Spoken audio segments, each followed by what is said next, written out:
Has MG fixed the ZS Hybrid? That's the question we want to answer in this video today. When we first drove this car late last year, we found some issues with the hybrid tech that could leave drivers short on power and in a sticky situation. Since then, MG's released a software update that looks like, on paper at least, it could fix the issues we had with this car. But will it work in reality? Let's find out.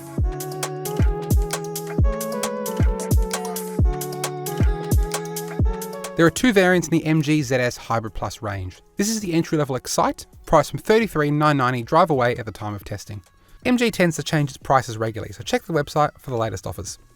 Standard features include 17-inch alloy wheels, LED headlights, a 12.3-inch touchscreen with Apple CarPlay and Android Auto, satellite navigation, a 7-inch instrument display, keyless entry and start, cloth upholstery, a 360-degree camera, and a suite of advanced safety technology. It benefits from MG's 10-year, 250,000-kilometre warranty for private buyers, which, unlike some rivals, is valid irrespective of whether the vehicle is serviced at MG dealerships. So, what exactly was wrong with the MG ZS Hybrid? Well, this system already has a couple quirks in the way it operates, but the biggest issue we raised was that it lets the hybrid battery run exceptionally low, down to about 10% of its full capacity. Now, that compares to, say, a Toyota or a Hyundai hybrid that rarely get below about 40% charge. Why is that an issue? Well, I'll let past Alex explain. However, the biggest problem with this car and the hybrid system by far is that it lets its battery run very, very low. Now, you'll notice that if you live at the bottom of a hill, for example. So it'll initially run on electric power when you start to move off from rest.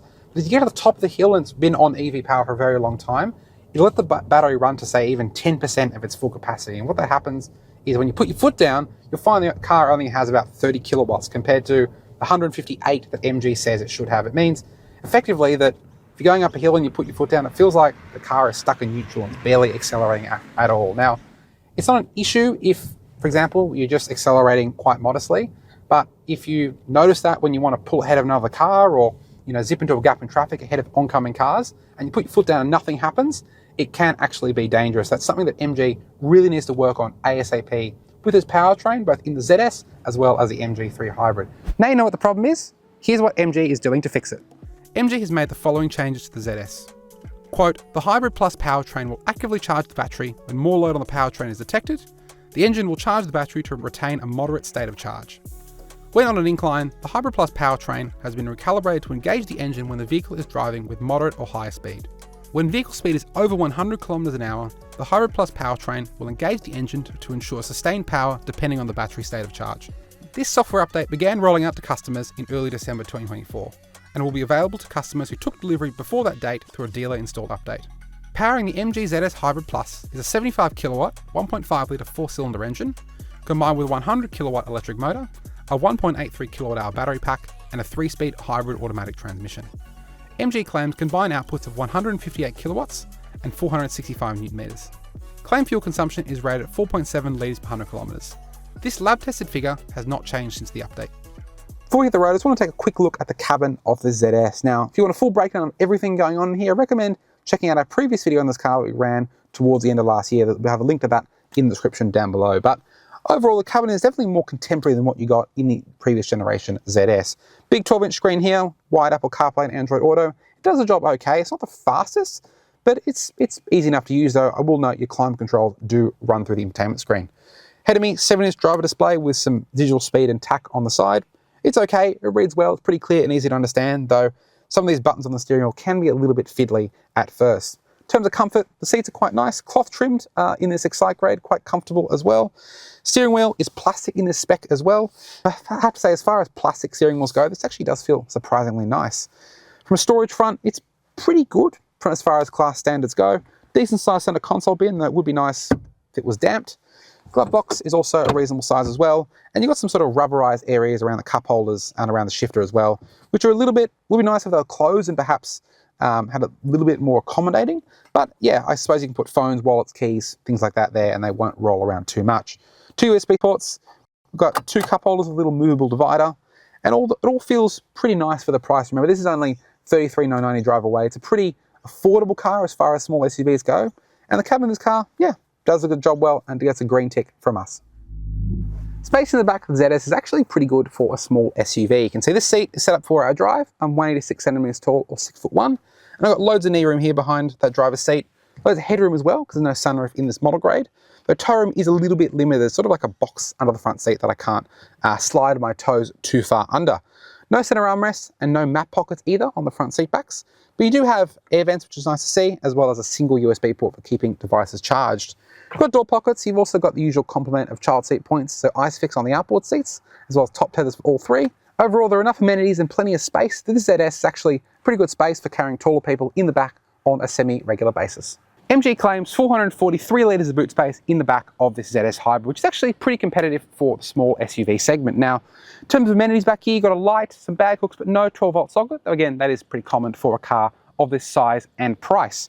Some little nets on the side, and this boot fork adjusts for 2 positions, so I can actually lift it up and get rid of some of this load lip here to make it a little bit easier to put heavy items in the boot. Now, this tailgate is manual in this Excite model. As you can see, under the floor, there is also just a tyre repair kit. No spare wheel, which is kind of common in hybrid cars. Obviously not the best, not ideal, given the state of some of Australia's roads, but still, yeah, worth noting if you are perhaps a country buyer that likes to do longer distances on roads that aren't so well surfaced. Overall, it's a good boot in the back of the ZS Hybrid. You can fold the seats down for more space. Yeah, not too much to complain about back here.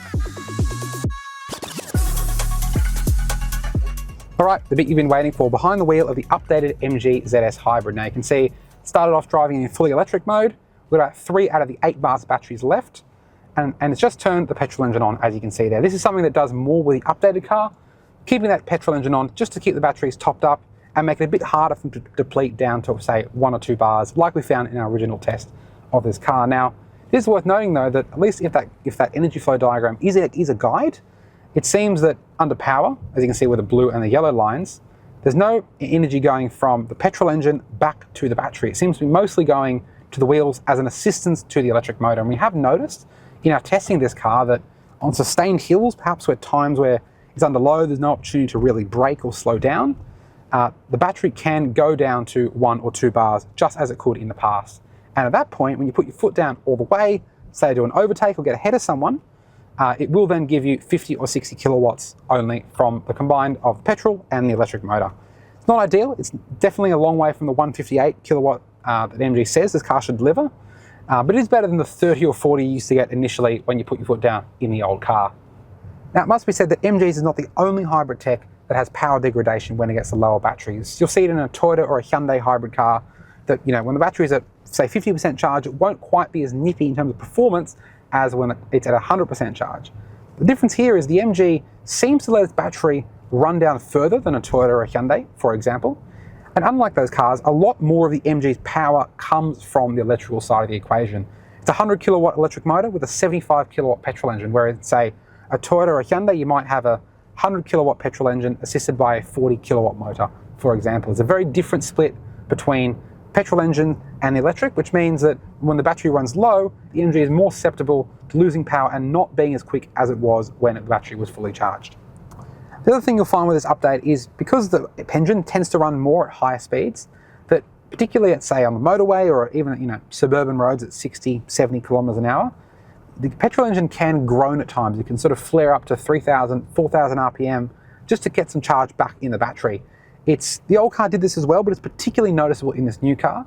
And I've had a couple of comments from people who've driven this car in the office this week asking if it sounds like it's broken or it's stuck in first gear or something weird like that. It's a very bizarre behavior. I suppose it's necessary to keep the battery charged, but it is something a little bit weird and you've got to get used to it. It's something that the update hasn't necessarily improved in the way that this car behaves on the road. But otherwise, when the car's running electric power, it's really quiet. It's not too much road noise. Window noise is pretty well isolated too. And all the fundamentals of the ZS remain. It's slightly firmer over bumps than some of its rivals, but it's still pretty comfortable overall. At higher speeds, it's composed enough, again, without being the last word in control or comfort. And look, it's not a particularly sharp handling car, if we're being honest. The steering's a little bit heavy at times, a little bit gluggy, sort of on a country road. But it is light enough for parking maneuvers at low speeds. And overall, it has pretty good road manners. Again, not a standout in the class, but also not a disgrace on the road. It does handle itself quite well, particularly at this price point. Now, the other question you might have, given the engine is running more often, is what effect does this update have on fuel economy? Now, MG still claims 4.7 litres per 100 kilometres for a mix of city and highway conditions. Now, in the old Essence that we tested late last year with a previous software update, we saw 5.3 over a mix of conditions. In this car, we've been seeing about 6 with the update. Now, it is worth noting we've been doing a different type of driving with this car, more highway testing, more performance testing to understand how the battery and the motor works. So it's a little bit, not quite apples to apples, But for the most part, we have been seeing fuel economy a little bit higher in the updated model compared to the previous version. Perhaps only a couple percent, 5-10%, and that may even out over the longer term when you own the car. And regardless, look, less than 6 litres 100 kilometres in day-to-day driving, which is what we've been seeing with this car, post-update, is still really frugal for a small SUV and not miles off the claim. Though, worth noting that the cars like Toyota Corolla Cross Hybrid, Hyundai Kona Hybrid, some of our favourite small SUVs with hybrid powertrains, are more efficient just simply due to the design of their hybrid tech in the region of 4 litres 100 kilometres, depending on how you drive them.